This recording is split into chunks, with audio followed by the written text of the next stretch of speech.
Hello, నేను విశ్వేశ్వరరావు. ఇక్కడ మనకు కనిపిస్తుంది Addepalli Janardhan Rao left side, right side వచ్చేసి జోగి రమేష్ మాజీ మంత్రి. అద్దేపల్లి జనార్దన్ రావు చాలా క్లియర్గా ఏం జరిగింది నకిలీ మద్యం విషయంలో అనేది చెప్పేశారు. ఎందుకు చెప్పారనంటే బెయిల్ ఇప్పిస్తానని చెప్పి ఇప్పించకుండా హ్యాండ్ ఇచ్చాడు జోగి రమేష్, అందుకే అసలు విషయాన్ని నేను చెప్పేస్తున్నానని చెప్పి చెప్పారు. కానీ జోగి రమేష్ నోరు పెద్దది చేసుకుని నకిలీ మద్యం వ్యవహారం బయటకు వచ్చినప్పటి నుంచి వైఎస్ఆర్ కాంగ్రెస్ పార్టీకి సంబంధించిన లీడర్లు కానీ క్యాడర్ కానీ సైలెంట్గా ఉన్నప్పటికీ చాలా చోట్ల జోగి రమేష్ మాత్రం నకిలీ మద్యం విషయంలో ఉద్యమానికి సిద్ధమంచు ముందుకు వచ్చేసాడు. ఆయన రాష్ట్రంలో ఏ నాయకుడు చేయనంతగా నకిలీ మద్యం మీద యాగి చేసేసారు. ప్రభుత్వమే ఈ నకిలీ మద్యాన్ని అమ్మిస్తుంది, చంద్రబాబు నాయుడు గారు అమ్మిస్తూ ఉన్నారు. నారావారి సారా, నకిలీ సారా అంటూ పెద్ద ఎత్తున ప్రచారం మొదలుపెట్టారు. ఇది చూసిన తర్వాత కొంతమంది ఏమంటున్నారంటే కొత్వాల్ కా చోర్ అనేటువంటి ఒక సామెత ఉంది, అంటే దొంగే దొంగ దొంగ అన్నట్టు. ఇది నిజాం కాలంలో ఈ సామెత పుట్టింది. నిజాం రాజ్యంలో ఒక దొంగతనం చేశాడట. చేస్తే ఆ నగర రక్షకుడు కొత్వాల్ పట్టుకొని నిజాం సంస్థానానికి తీసుకెళ్ళాడు. దర్బార్కి తీసుకెళ్తే ఆ దర్బార్లో న్యాయాధికారి విచారించి ఇతను దొంగతనాన్ని పాల్పడ్డాడని నిర్ధారించిన తర్వాత అప్పుడు సహజ న్యాయ సూత్రం ప్రకారం నువ్వేమైనా చెప్పుకోవాల్సి ఉందా అని చెప్పి ఆ దొంగని అడుగుతాడు. అడిగినప్పుడు ఈ దొంగతనం చెయ్యముందే కొత్వాలు అంటే నగర రక్షకుడు ఆ దొంగతనం చేసినటువంటి సొమ్ములో చిరుసగం పంచుకుందామని చెప్పాడు, అందుకని నేను చేశాను అని చెప్పి చెప్తాడు. ఆ తర్వాత న్యాయాధికారి పూర్తి స్థాయిలో విచారించిన తర్వాత అప్పుడు ఆ దొంగకి శిక్ష వేస్తాడు. అప్పటి నుంచి కొత్వాల్ కా చోర్ చోర్ అనేటువంటి సామెత బయలుదేరింది, అంటే దొంగే దొంగ దొంగ అని అరిచినట్టుగా. ఇప్పుడు ఆంధ్రప్రదేశ్లో జరిగినటువంటి నకిలీ మద్యానికి సంబంధించినటువంటి వ్యవహారంలో జోగి రమేష్ కీలక సూత్రధారి అని చెప్పి అద్దేపల్లి జనార్దన్ రావు చెబుతున్నారు. ఆల్రెడీ ఇప్పటికే సిట్ వేయటం జరిగింది. ఆ సిట్ వేసిన సంగతి ముందుగానే జోగి రమేష్ గారికి తెలుసు. అలాగే ఛార్జ్షీట్లో మొదటి ఛార్జ్షీట్ కూడా వేశారు ఈ కేసులో. ఆ ఛార్జ్షీట్లో తన పేరు లేదని చెప్పి ఈయన చెప్తాడు. రెండో ఛార్జ్షీట్లో పేరు ఉందా లేదా అనేది కూడా ఆయన ముందే చెప్తున్నారు. ఇదంతా ఎలా తెలుసు జోగి రమేష్కి, ఎలా చెప్పగలుగుతున్నారు అనేది ఒక పెద్ద ప్రశ్న. ఇప్పుడు అంటే పోలీసులు ఛార్జ్షీట్లో ఏం పొందుపరిచారు అనేది కూడా ముందే జోగి రమేష్ చెప్తున్నారు. సిట్టు ప్రభుత్వం వేయకముందే సిట్టు వేస్తున్నారని చెప్పి 2 రోజుల క్రితం ధర్నా చేసినట్టు సందర్భంగా ఆయన అనౌన్స్ చేశారు. ఎక్సైజ్ శాఖ ఎదుట ధర్నాకు వెళ్ళారు. ఆయన ధర్నాకు వెళ్ళి ఆయన ఆ మాట చెప్పారు. సో వైఎస్ఆర్ కాంగ్రెస్ పార్టీ లీడర్లు అందరికంటే కూడా ఆయన ఎక్కువగా దీన్ని యాగి చేస్తూ ఉన్నారు. దానికి కారణం ఏంటంటే అసలు సూత్రధారి ఈయనే అని చెప్పి చెప్తూ ఉన్నారు అద్దేపల్లి జనార్దన్ రావు. పైగా వాళ్ళిద్దరు తాతలు ఒకే వీధిలో నివసించేవాళ్ళు కాబట్టి పూర్వం నుంచి జోగి రమేష్ తనకు పరిచయం అని చెప్పి జనార్దన్ రావు చెప్తూ ఉన్నారు. దాంతోపాటు అసలు జగన్మోహన్ రెడ్డి గారు ముఖ్యమంత్రిగా ఉన్నప్పటి నుంచే నకిలీ మద్యం తయారీ జరుగుతోంది. ఈ కూటమి ప్రభుత్వం ఏర్పడిన తర్వాత కొన్ని రోజుల పాటు వీలు పడలేదు. ఆ తర్వాత జోగి రమేషే ప్లాన్ చేసి ఈ మద్యం తయారీకి మార్గాన్ని సుగమం చేశాడు. ఇబ్రహీంపట్నంలో యాక్చువల్గా తయారు చేయాలి, కృష్ణా జిల్లా ఇబ్రహీంపట్నంలో. కానీ ఇక్కడ తయారు చేస్తే ఈ కూటమి ప్రభుత్వం మీద దుమారు వేయడానికి అవకాశం ఉండదు. కాబట్టి పొంగునూరు వెళ్ళి, పొంగునూరు దగ్గర తమ్మలపల్లి ఉంది సమీపంలో, పొంగునూరు పక్కన తమ్మలపల్లిలో తెలుగుదేశం పార్టీ ఇన్ఛార్జ్ జయచంద్రారెడ్డి ఉన్నారు, ఆయన మీద నెట్టేయచ్చు. కాబట్టి నువ్వు తమ్మలపల్లికి వెళ్ళి తమ్మలపల్లిలో నకిలీ మద్యం తయారు చేయని చెప్పి చెప్పాడు ఈయనే. చెప్తే దాని మేరకు నేను తమ్మలపల్లి వెళ్ళాను, తమ్మలపల్లిలో మద్యం తయారు చేశాను.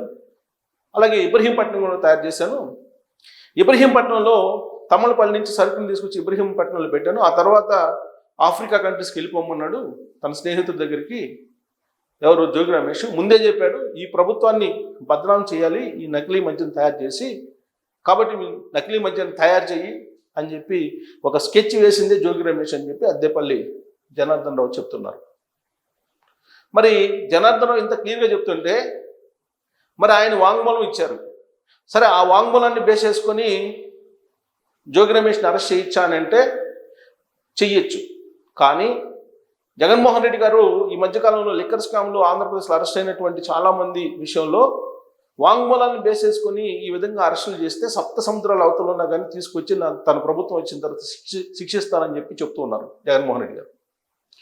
ఎవరినో అరెస్ట్ చేసి తీసుకొచ్చి వాళ్ళని భయపించి వాళ్ళ చేత వాంగ్మూలాలు ఇప్పిస్తున్నారు. వాళ్ళు ఎవరినైతే అరెస్ట్ చేయాలనుకుంటున్నారో వాళ్ళ మీద వాంగ్మూలం తీసుకొని వాళ్ళ మీద ఆరోపణలు చేయించి వాళ్ళని అరెస్ట్ చేస్తున్నారు.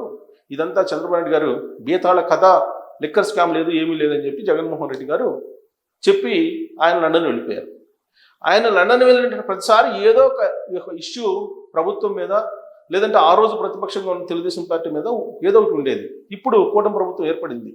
ఏర్పడిన తర్వాత ఈ ప్రభుత్వాన్ని బదనాం చేయాలి అని అంటే ఈ లిక్కర్ స్కామ్కి సంబంధించినటువంటి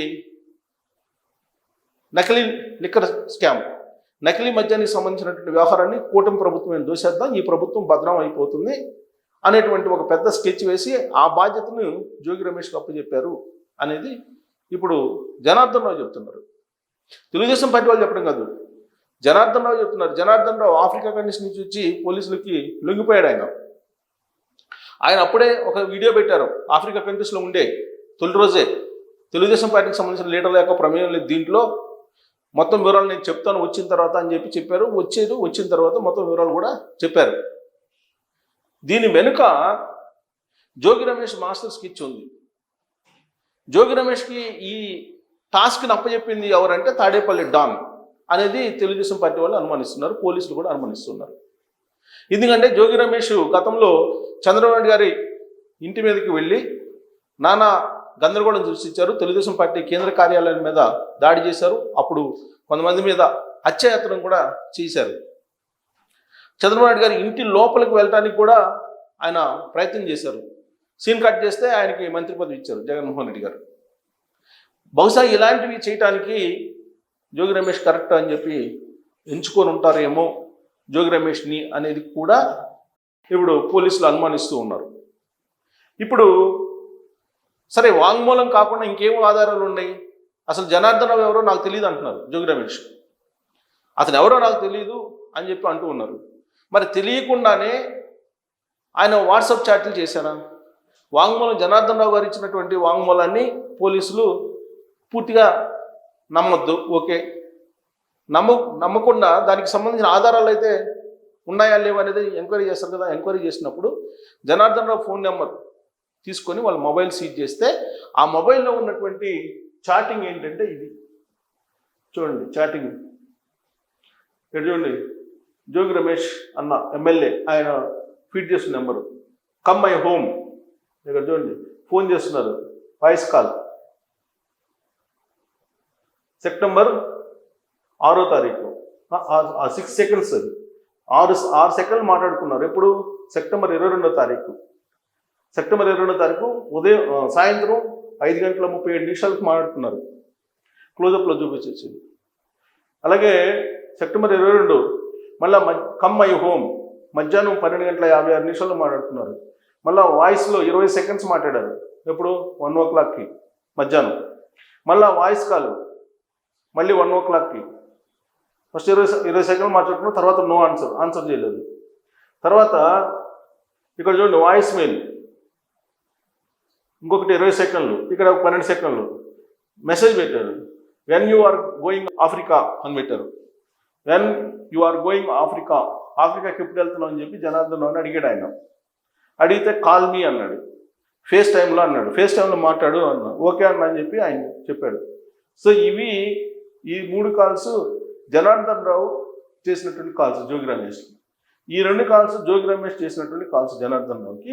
అలాగే మెసేజ్లు పెట్టారు జోగి రమేష్. ఈ data Janardhan Rao phone seize చేసిన తర్వాత పోలీసులు సేకరించినటువంటి సమాచారం. ఇప్పుడు పోలీసులు ఇన్వెస్టిగేషన్ చాలా ఈజీ అయిపోయింది. దానికి కారణం ఏంటంటే మొబైల్స్ కనుక సీజ్ చేసేస్తే ఆ మొబైల్స్ని ఓపెన్ చేస్తే వీళ్ళ బండారం మొత్తం బయటపడుతుంది. అసలు వీళ్ళు ఎప్పటి నుంచి టచ్లో ఉన్నారు, వీళ్ళు ఎలాంటి మెసేజ్లు పెట్టుకున్నారు మొత్తం వచ్చేస్తాయి. ఏ ప్రాంతాల్లో ఉన్నారు వీళ్ళు, అసలు ఉగాండా, ఆఫ్రికా కంట్రీస్లో టాంజానియా ఇలాంటి కంట్రీస్కి వెళ్ళిపోయారు వీళ్ళు. అక్కడ మద్య వ్యాపారాన్ని విస్తరింపజేశారు. అక్కడ అసలు మద్యం తయారు చేసే డిస్టిలరీ ఉంది అని చెప్పి చెబుతున్నారు జనార్దన్ రావు. అక్కడ ఎవరికి, పొంగనూరు ఎమ్మెల్యే పెద్దిరెడ్డి రామచంద్రరెడ్డి వాళ్ళకి. దాంతో ఈయనకి కూడా సంబంధం ఉంది జోగి రమేష్కి అని చెప్పి జనార్దన్ రావు చెప్తున్నారు. సో కాబట్టి జనార్దన్ రావు ఇచ్చినటువంటి వాంగ్మూలం, దానికి మద్దతుగా ఆయన మొబైల్లో ఉండేటువంటి వాట్సాప్ చాటింగ్లు కనుక చూస్తే కేవలం వాంగ్మూలమే కాదు, వాట్సాప్ సంబంధించిన చాటింగు, ఫోన్ కాల్స్ ఇవన్నీ కూడా ఆధారాలు ఉన్నాయి. కాబట్టి ఇప్పుడు జోగి రమేష్ని అరెస్ట్ చేయడానికి ఇది ఒక కీలకమైనటువంటి ఆధారం. ఆల్రెడీ ఆయన మీద ఇప్పటికే ల్యాండ్కి సంబంధించినటువంటి కేసు అవుతుంది, జోగి రమేష్ మీద అగ్రిగోల్డ్ ల్యాండ్కి సంబంధించినటువంటి కేసు. అలాగే తెలుగుదేశం పార్టీ కార్యాలయం, చంద్రబాబు నాయుడు గారి ఇంటి మీద దాడి చేసినటువంటి కేసుకు సంబంధించినటువంటి అది కూడా ఉంది. ఇప్పుడు లేటెస్ట్గా వచ్చినటువంటిది ఇది పెద్ద కుట్ర ఇది వాస్తవంగా. ఎందుకనంటే మనం 2019 నుంచి 2024 మధ్యలో ఏం జరిగింది అనేది చూసాము. ప్రతిపక్షాన్ని నిర్వీర్యం చేయడానికి ప్రతిపక్ష నాయకుల మీద ఎన్ని కేసులు పెట్టారో అనేది చూసాం. 2019 ఎన్నికలకు ముందు ఎలాగైనా గెలవాలని చెప్పేసి కోడికత్తి కేసు, బాబాయ్ మర్డర్ కేసు, 2024లో గులకరాయి కేసు. ఇప్పుడు అధికారం కోల్పోయిన తర్వాత కూటమి ప్రభుత్వాన్ని బదనాం చేయడానికి కుట్ర పన్నారు. నకిలీ మద్యాన్ని తయారు చేసి దాన్ని బెల్ట్ షాపులకి సప్లై చేయడం ద్వారా ఈ ప్రభుత్వాన్ని బదనాం చేయాలని ప్రయత్నం చేస్తున్నారనేది జనార్దన్ రావు చెప్తున్నటువంటి వాంగ్మూలం, దానికి సంబంధించినటువంటి చార్ట్. సో ఇది ఇక్కడ చూడండి, కూటమి సర్కార్ నిఘాతో నకిలీ మద్యం వ్యాపారం ఆపేశారు. అసలు యాక్చువల్గా దీన్ని ఎలా కనుక్కున్నారు అంటే, కూటమి ప్రభుత్వంలో కొంతమంది ఈ మద్య షాపుల వాళ్ళకి ఈ బెల్ట్ షాపులు ఉంటాయి కదా, వాళ్ళ నుంచి డిమాండ్ తగ్గుతుందంట రావడానికి. అంటే తీసుకుంటారు కదా జనరల్గా, డిమాండ్ తగ్గుతున్నటువంటి క్రమంలో ఈ షాపుల వాళ్ళు, వైన్ షాపుల వాళ్ళు, అసలు వీళ్ళు మద్యం ఏమో ఎక్కువ అమ్ముతున్నారు బెల్ట్ షాపుల వాళ్ళు, కానీ ఇక్కడి నుంచి తీసుకెళ్తలేదు, కొనుగోలు చేయట్లేదు, ఎక్కడి నుంచి వీళ్ళు తీసుకొస్తున్నారని అనుమానం వచ్చింది. యాక్చువల్గా మద్య షాపులు ఓనర్స్ ఎక్కువ మంది తెలుగుదేశం పార్టీ వాళ్ళే ఉన్నారు. ఎందుకంటే ఓపెన్ టెండర్లో పాల్గొని పాడారు. సో వీళ్ళకి అనుమానం వచ్చింది. అనుమానం వచ్చి ఎంక్వైరీ చేస్తే నకిలీ మద్యం అమ్ముతున్నారు బెల్ట్ షాపుల రూపంలో అని చెప్పి తేలింది. అప్పుడు తెలుగుదేశం పార్టీ వాళ్ళే కంప్లైంట్ చేస్తే ఎక్సైజ్ శాఖ రంగంలో దిగి పట్టుకుంది. ఇది యాక్చువల్గా ఈ కేసు పట్టుకోవడానికి కారణం అది, ఈ కేసు బయట రావడానికి. కొన్నాళ్ళు ఆఫ్రికాకి వెళ్ళిపోయా, జోగి ఫోన్ చేసి రప్పించారు. ఆఫ్రికాకి వెళ్ళిపోయాడు ఈయన జనార్దన్ రావు, మళ్ళీ జోగి ఫోన్ చేసి మళ్ళీ రప్పించాడు. ఇబ్రహీంపట్నంలో తయారు చేద్దాం అనుకున్నాడట. తమ్మలపల్లి అయితే బాబుపై బురద చల్లొచ్చు అన్నారు. ములకల చెరువులో ఒక గది తీసుకొని యంత్రాలన్నీ చేర్చారు. ఎక్సైజ్కు లీకులు ఇచ్చి ములకల చెరువులో దాడులు చేయించారు.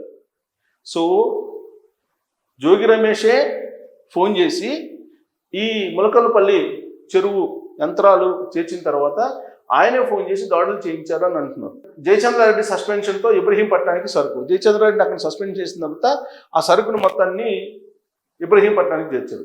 బెయిల్ ఇప్పిస్తానని హ్యాండ్ ఇచ్చాడు, నా తమ్ముడిని ఇరికిచ్చాడు జోగి రమేష్, నమ్మించి మోసం చేసినందుకే ఈ నిజాలన్నీ చెప్తున్నానని చెప్పేసి ఇప్పుడు జనార్దన్ రావు చెప్తూ ఉన్నారు. సో కాబట్టి తెలుగుదేశం పార్టీ సంబంధించినటువంటి వాళ్ళు కొంతమంది అనుమానించారు, అసలు బెల్ట్ షాపులకి ఇంత మద్యం ఎలా వస్తుందని చెప్పి.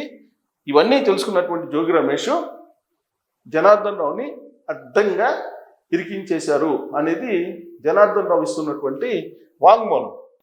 సో ఇది జనార్దన్ రావు ఇస్తున్నటువంటి వాంగ్మూలం. దీని ప్రకారం జోగి రమేష్ని ఇప్పటికీ కూడా అరెస్ట్ చేయకపోతే అతి మంచితనం, చేతగానితనం అని అంటూ ఉంటారు పెద్దలు.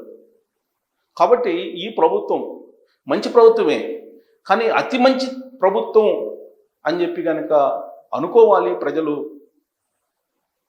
ఎవరి మీద చర్యలు తీసుకోకూడదు, ఎవరిని జైలుకి పంపించకూడదు అని అనుకుంటే మాత్రం ఇప్పటికీ జోగి రమేష్ని వదిలిపెడితే, అరెస్ట్ చేయకుండా ఈ ప్రభుత్వాన్ని పెద్దలు చెప్పిన సామెతలాగా ఏమనుకుంటారు అంటే చేతగాని ప్రభుత్వం అనుకుంటారు అనేది ఇప్పుడు చాలామందిలో చర్చ ఉంది. ఎందుకనంటే లిక్కర్ స్కామ్లో చాలా ఆధారాలు సేకరించారు, కానీ అరెస్ట్ చేసినటువంటి వాళ్ళు కొందరే. అరెస్ట్ చేసినటువంటి వాళ్ళు కొందరు, వాళ్ళు బెయిల్ మీద బయటకు వచ్చేసారు. అసలు వ్యక్తి ఎవరు ఉన్నారో ఆయన్ని టచ్ చేయలేకపోతున్నారు. దాని మీద చర్చ జరుగుతుంది ఏపీలో. ఇలాంటి పరిస్థితుల్లో ఇప్పుడు నకిలీ మద్యం వ్యవహారం వచ్చింది. అది కూడా ప్రభుత్వాన్ని బదనాం చేయడానికి కుట్ర పన్నారు అనేది జనార్దన్ రావు ఓపెన్గా వాంగ్మూలం ఇస్తున్నారు. దానికి సంబంధించిన చాట్ ఆధారంగా ఉంది. అయినప్పటికీ కూడా జోగి రమేష్ని కనుక ఇప్పటికీ అరెస్ట్ చేయకపోతే పోలీస్ శాఖని మూసేయండి అని చెప్పి కోర్టులు చెప్పినా ఆశ్చర్యపోతుంది. ఆల్రెడీ చెప్పారు ఒక కేసులో, ఏది పరకాణి కేసు, తిరుపతి పరకాణి కేసులో. సో కాబట్టి ఈ కేసులో కూడా కోర్టులు ముట్టికాయలు వేసేటువంటి అవకాశం ఉంది. సో ఇప్పటికైనా చట్ట ప్రకారమే, చంద్రబాబు గారు చెప్తున్న దాని ప్రకారం చట్ట ప్రకారమే కుట్రబడినటువంటి వాళ్ళకి, నేరాలు చేసినటువంటి వాళ్ళకి, నేరాన్ని ప్రోత్సహించినటువంటి వాళ్ళని జైల్లో పెట్టాల్సిన అవసరం ఉందా లేదా అనే దాని మీద మీరు కామెంట్ చేయొచ్చు. Thank you.